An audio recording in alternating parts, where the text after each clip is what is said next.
Bem-vindos a mais uma conversa aprofundada. Hoje o nosso foco é um tema assim, universal e ao mesmo tempo muito pessoal: a oração. Uhum. A gente está com um capítulo de um texto teológico aqui que explora bastante essa prática. E a nossa missão é tentar entender as ideias centrais dessa fonte sobre por que orar e o que torna a oração, digamos, eficaz. Isso. E logo de cara, sabe, o material já joga um paradoxo interessante. Mateus 6,8 diz que Deus já sabe do que a gente precisa, né? Antes mesmo de pedir. Exato. Então, para que orar? Mas a fonte já esclarece. Não é para informar Deus, que obviamente já sabe tudo. Faz sentido. Exato. A perspectiva aqui define a oração como comunicação pessoal mesmo com Deus. E isso, olha, vai muito além de só pedir coisas, sabe? Ah, sim. Como assim? Abrange confessar os pecados, adorar, louvar, agradecer e até essa sintonia fina, né, de perceber como Deus está respondendo. É um diálogo, de verdade, uma via de mão dupla. Entendi. Então, se não é para dar notícia para Deus, qual seria a grande motivação para orar, segundo essa análise que a gente está vendo? Bom, O primeiro ponto-chave que o material destaca é que a oração é uma forma de expressar, e talvez mais importante, aprofundar a nossa confiança, a nossa dependência nele. exato. É quase como aquela imagem do filho que corre para o pai, né? Lucas 11 traz um pouco isso. Precisamente. E essa atitude de dependência, segundo o texto, ela agrada a Deus. É vista como a postura fundamental na relação criador-criatura, entende? Certo. Não é por acaso que a oração que Jesus ensinou, né, a oração dominical, começa justamente nesse tom, Pai Nosso. Já estabelece essa relação de dependência e filiação. A confiança, a fé é a espinha dorsal disso tudo. Uhum. Como Mateus 21, 22 coloca, né? O crer é essencial para receber em oração. Interessante essa ideia de que a oração, na verdade, recalibra a nossa postura diante de Deus. Além dessa confiança, o que mais a fonte destaca como propósito da oração? Olha, um segundo pilar fundamental que o texto traz é a comunhão. A oração é apresentada ali como o principal canal para um relacionamento pessoal, íntimo com Deus. Ele deseja essa conexão. E como que essa fonte descreve essa comunhão? Imagino que não seja algo superficial, né? De forma alguma. O fascinante é a descrição de um encontro de pessoa para pessoa. Envolve o nosso ser por inteiro, sabe? Mente, coração, vontade, se relacionando com Deus em toda a sua plenitude. Uau! A oração vista assim é um exercício constante de cultivar a intimidade, de realmente conhecer e ser conhecido por Deus. Faz todo sentido. O material aponta ainda uma terceira razão. A oração permite que a gente participe em atividades com significado eterno. A ideia é que, quando a gente ora, a gente se envolve ativamente naquilo que Deus está fazendo no mundo, na obra dele. Exatamente, isso. Isso eleva a nossa perspectiva sobre nós mesmos, né?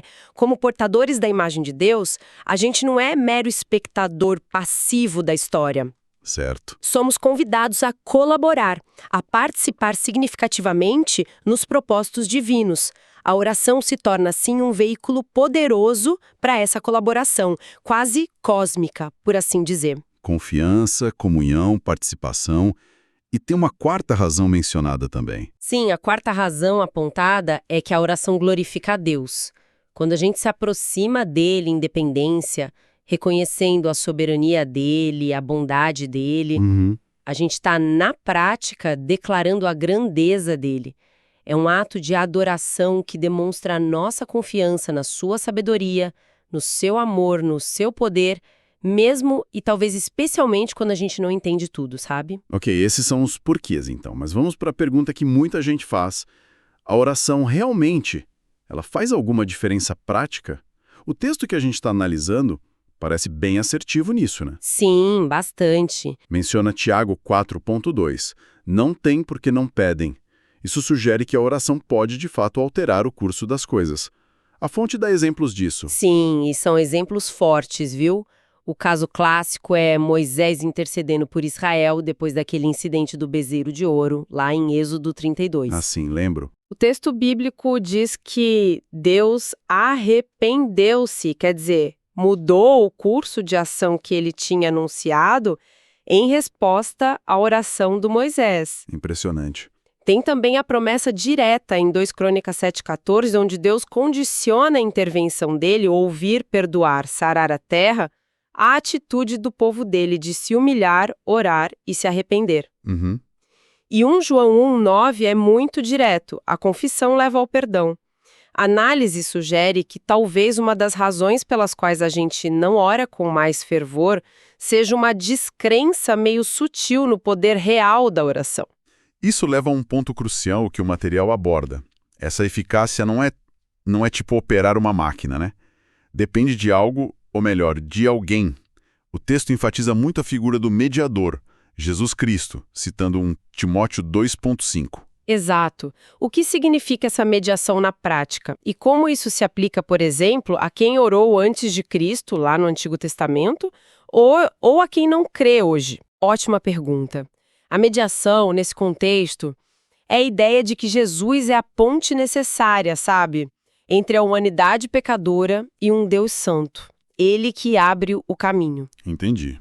Quanto às orações, a fonte explica que Deus, claro, sendo onisciente, ele está ciente de todas as orações, inclusive as de quem não o segue. Ele pode responder pontualmente, por misericórdia, talvez como um convite, mas a promessa de uma audiência favorável, de uma resposta alinhada com a vontade dele, essa está ligada a essa ponte, a Cristo. E o pessoal do Antigo Testamento? Para os fiéis do Antigo Testamento, eles se aproximavam de Deus através do sistema de sacrifícios, lá no templo.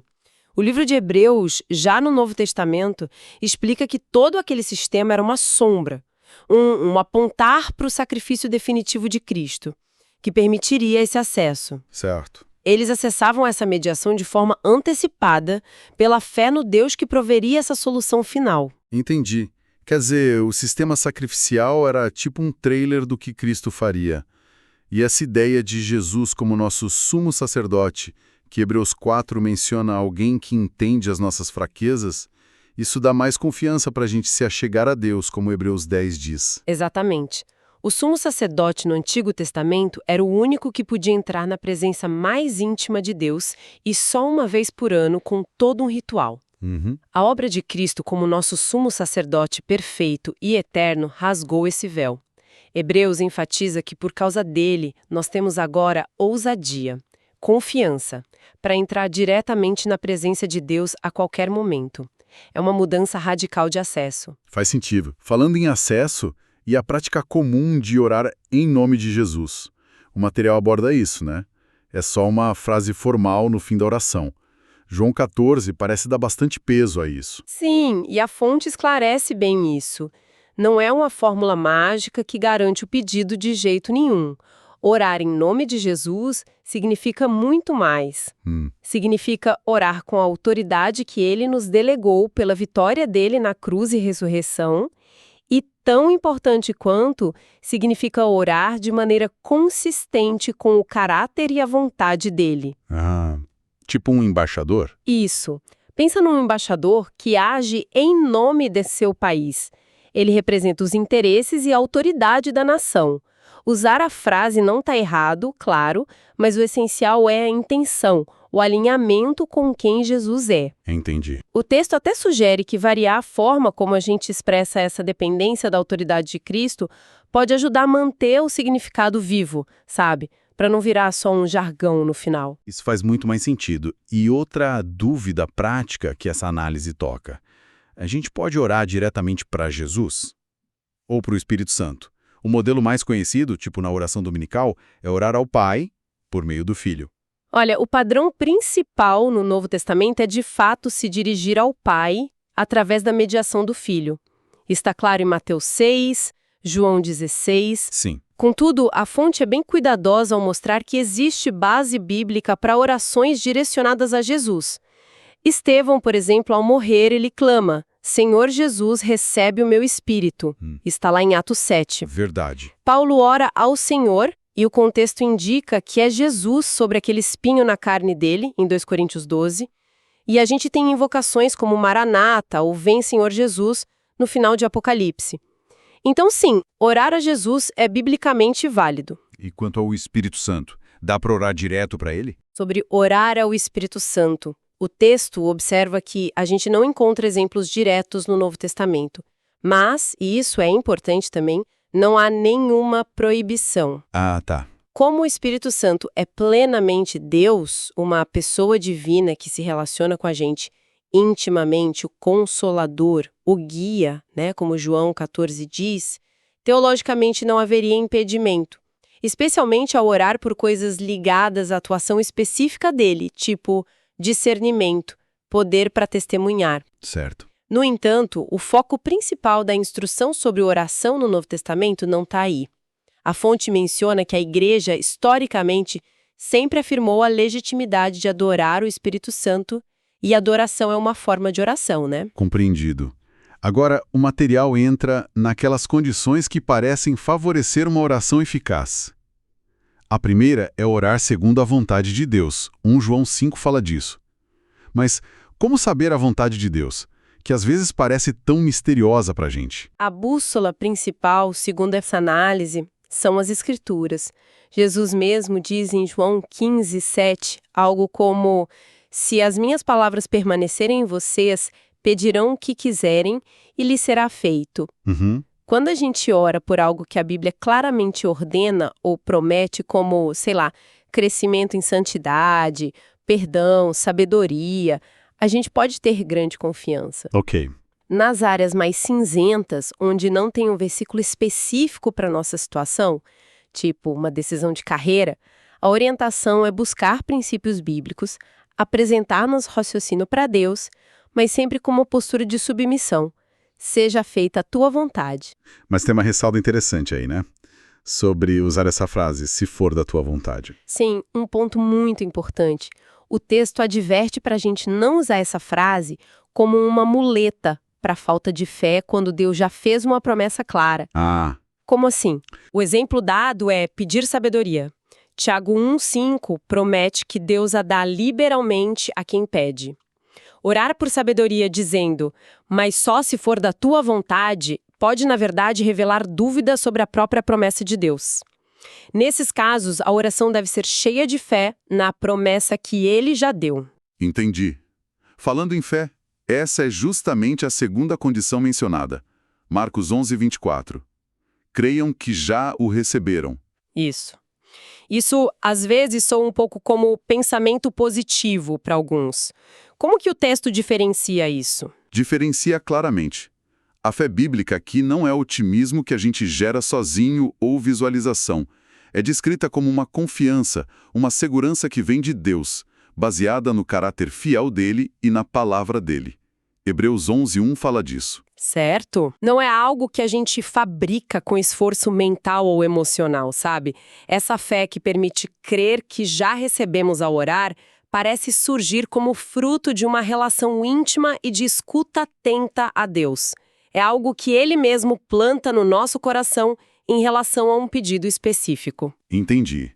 É algo que Deus dá, não que a gente força. O terceiro ponto é a obediência. Várias passagens, Salmo 66, Provérbios 15, 1 Pedro 3, ligam uma vida reta a ter as orações ouvidas. Isso pode soar meio intimidador. Significa que a gente precisa ser perfeito? Essa é uma preocupação válida, mas a fonte tranquiliza. Perfeição absoluta não é o requisito. Se fosse, como o texto mesmo lembra, só Jesus teria orações respondidas. Ufa! É aí que a graça de Deus e a mediação contínua de Cristo entram. Ele nos purifica, né? 1 João 3 fala disso. Certo. No entanto, o material enfatiza, sim, uma forte conexão. Buscar viver em santidade e ter uma vida de oração eficaz andam de mãos dadas. Não é sobre perfeição sem pecado, mas sobre a direção do coração. Uma busca sincera por agradar a Deus. Inclusive, a análise menciona que até a dinâmica nos relacionamentos, como o tratamento entre marido e esposa, citando 1 Pedro 3,7, pode afetar a vida de oração. Isso mostra como a vida está toda conectada, né? Não dá para separar. A quarta condição é a confissão de pecados. 1 João 1,9.